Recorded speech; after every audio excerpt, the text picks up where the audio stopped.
আজিৰ যোৱাকালি আমাৰ কংগ্ৰেছ দলৰ দ্বিতীয় প্ৰাৰ্থী তালিকা ঘোষণা কৰা হ'ল আৰু দেখিছেই যে আমাৰ মণ্ডল ব্লক কংগ্ৰেছ তৃণমূল কংগ্ৰেছ কৰ্মী যি পৰামৰ্শ প্ৰিয়ংকা গান্ধী ডাঙৰীয়াক দিছে আমাক জনাইছে AICC general secretary Jitendra Singh ডাঙৰীয়াক জনাইছে আমি তৃণমূল কৰ্মীৰ লগত আলোচনা কৰাৰ পিছত তৃণমূলে পৰা আমাক যি পৰামৰ্শ দিছে সেই অনুসৰি আমি প্ৰাৰ্থী তালিকা আমি আগবঢ়াই দিছোঁ। মই দলৰ নেতৃত্ব মাল্লিকাৰ্জুন খাৰ্গে ডাঙৰীয়া ৰাহুল গান্ধী ডাঙৰীয়াক ধন্যবাদ জ্ঞাপন কৰিছোঁ আৰু আজিৰ পৰা আমি এটা 5 দিনীয়া এটা কাৰ্যসূচী লৈছোঁ। বিভিন্ন ঠাইত আমি ব্লক কংগ্ৰেছৰ কাৰ্যালয়ত সোমাই আমাৰ প্ৰাৰ্থীসকল যিসকলে পালে আৰু যিসকলে নাপালে সকলোকে একগোট হৈ আগন্তুক দিনত কংগ্ৰেছ দলটোক সবল কৰা, সেই বিধানসভা সমষ্টিত কংগ্ৰেছ দলটো জিকোৱা, লগতে স্থানীয় সমস্যাবোৰ ওপৰত গুৰুত্ব দিয়া আৰু মানুহক বুজোৱা যে কংগ্ৰেছ আহিলে কেনেদৰে অসমৰ ভিতৰত আমি এখন নতুন বৰ অসম দেখা পাম। তাৰ বাবে এটা 5 দিনীয়া কাৰ্যসূচী আমি হাতত লৈছোঁ। মই দুখিত, সঁচাকৈ ক'বলৈ গ'লে মই যথেষ্ট দুখিত।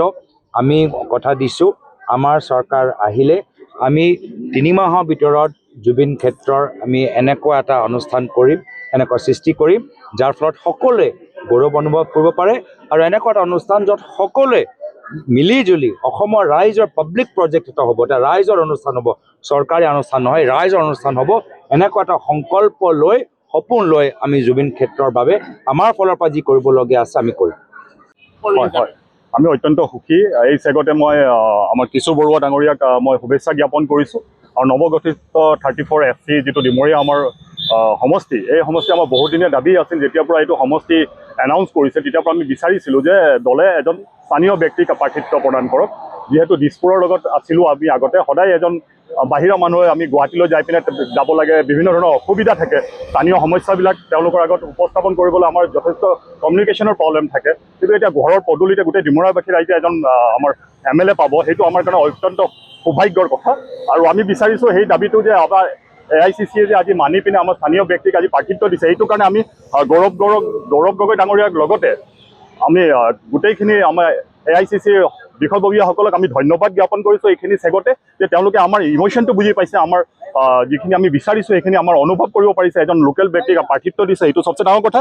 আৰু আমি বিচাৰোঁ আপোনালোকৰ সহযোগত, আপোনালোকৰ মাধ্যমেৰে গোটেই ডিমৰাবাসী ওলাই আহিব লাগে। এজন স্থানীয় ব্যক্তি আমি আজি পাইছোঁ ইমান বছৰৰ পিছত, আমি তেওঁক জিকাই আনিব লাগে আৰু আশা কৰোঁ জিকাৰ ভিতৰত যদি কংগ্ৰেছৰ চৰকাৰ হয় তেওঁ মন্ত্ৰিত্বৰো আমি দাবী কৰিম। আমি ভাবোঁ SC ফালৰ পৰা আমি যেতিয়া চৰকাৰ গঠন হ'ব আমাৰ কিশোৰ বৰুৱা ডাঙৰীয়াই এটা ভাল মন্ত্ৰিত্ব লাভ কৰক, সেইটোও আমাৰ দাবী থাকিব। আমি শুভেচ্ছা জ্ঞাপন কৰিছোঁ আপোনালোকৰ তৰফৰ পৰা, সকলো ৰাইজৰ সহযোগিতা কামনা কৰিছোঁ। জয় ডিমৰীয়া, জয় আই কংগ্ৰেছ। সঁচাকৈ আনন্দিত অনুভৱ কৰিছোঁ। আজি নৱগঠিত 34 নম্বৰ ডিমৰীয়া সমষ্টিত আমাৰ দলীয় নেতৃত্বই আমাৰ ওপৰত আনুগত্য ৰাখি পেলাই আজি দলীয় প্ৰাৰ্থিত্ব প্ৰদান কৰিছে। আমি গোটেইবোৰ সুখী, গোটেই ৰাইজ সুখী, কৰ্মীসকল সুখী। আৰু আমি দলীয় টিকেট লাভ কৰাৰ পিছত আমাৰ দলীয় নেতৃত্বৰ মুখত প্ৰত্যেকৰ মুখতে হাঁহি। আজি এজন মানে আমাৰ যিটো দাবী আছিল ডিমৰীয়া ৰাইজৰ ইমান দিনৰ পৰা যে স্থানীয় যুৱক এজনক প্ৰাৰ্থিত্ব দিব লাগে, স্বাধীনতাৰ 80 বছৰ পাছত কোনো এটা ৰাজনৈতিক দলে এইবাৰে প্ৰথমবাৰলৈ এজন স্থানীয় ব্যক্তিক প্ৰাৰ্থিত্ব প্ৰদান কৰিছে।